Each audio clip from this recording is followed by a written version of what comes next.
Welcome to this series on facial-maxillary trauma. So in this series, in this particular video, we will be discussing about fracture orbit, mainly the clinical manifestations and the radiology. In the radiology, we will discuss the X-rays and CT scans. We have a separate video in which we will discuss about the clinically encountered scenarios and decision making regarding fracture orbit. So a quick disclaimer regarding the clinical features of fracture orbit. We know facial-maxillary trauma can be unpredictable. Patients have a lot of overlapping features, overlapping fractures, and the clinical manifestations vary accordingly. But here we will be discussing features focused and specific to fracture orbit. There is periorbital swelling. There is subconjunctival hemorrhage. Now subconjunctival hemorrhage in fracture orbit depends upon the site of orbit.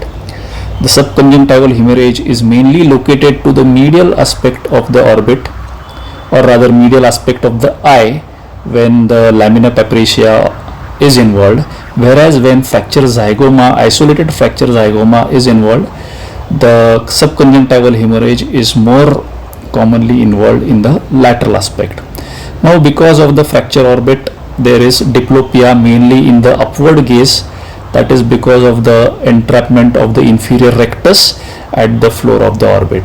So this is a classical feature, diplopia on upward gaze. Then there is restriction of extraocular movements of the eye depending upon which particular muscles are damaged. Again, that is commonly in the upward gaze because of the involvement of the inferior rectus. Then there can be enophthalmos because of the blowout fracture of the orbit. The intraorbital contents go down into the maxillary sinus. That can include firstly the orbital fat, and apart from that the inferior rectus can also go down and be entrapped. So that leads to enophthalmos. So enophthalmos and diplopia are classical features of fracture orbit. Then there is infraorbital anesthesia because of the involvement of the infraorbital nerve in the fracture of the orbit. There is commonly infraorbital anesthesia. Epistaxis can be there when it is present with fracture maxilla because of the involvement of the maxillary sinus. The mucosa of the maxillary sinus is involved, and then we can have epistaxis. Along with enophthalmos, I would like to make a point over here. In rare instances, there can be exophthalmos as well. When there is blow out fracture of the orbit, the orbital contents get down. But when there is blow in fracture of the orbit, some of the contents might go in, some bony fragments might go in the orbital cavity, which might lead to orbital cellulitis. It can also lead to proptosis. So these are but of rare occurrence. Now before moving on to the CT scans, let us first see the X-ray. This is I would say occipitomental view of the face. And before actually seeing what is related to the orbit, let us have a quick glance at the other anatomical structures. So here we have the frontal sinus. This over here we have the septum. This is the frontal process of the zygoma, and over here we have zygomatic process of the frontal bone. Here we have the arch. This is the arch of the zygoma. We have the maxillary sinus. This would be the palate. We have the mandible, coronoid, and the condyle. So that was roughly about the normal anatomical structures. Now let us actually see the involvement of the orbit over here. So this is the normal orbit over here, inferior orbital wall. Over here we can see that there is fracture of the inferior orbital wall and contents are going in. This is what is classically called as teardrop sign. Now if we appreciate this maxillary sinus over here and the maxillary sinus over here, we can clearly see that there is a air fluid level. So this air fluid level is because of blood, obviously, this being a case of trauma. So this is classically called as a hemosinus. So these are the classical features of X-ray in this particular case. This is now axial CT scan. Let us see a quickly relevant anatomical structures over here. So we have the nasal septum over here. These two structures are the sphenoid sinuses, and these are the anterior and posterior ethmoidal cells over here. This wall, the thin wall over here, this is the thinnest wall. This is the lamina papyracea.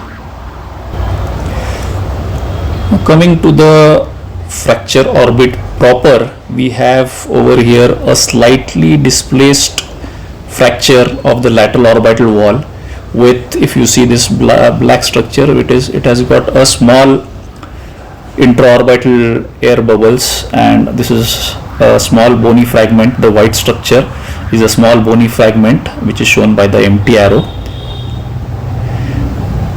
which is in contact with the lateral rectus. Now this is the lateral rectus muscle. So we will quickly see once again. This structure is the lateral rectus, this is the fracture segment, and this is the intraorbital bubble. Again, a quick look at the normal structures before we see the problematic area. We have the hard palate over here. This is the nasal septum. Then we have the middle and inferior turbinates over here. This is the maxillary sinus. This is again the maxillary sinus. Over here, these are the ethmoidal air cells,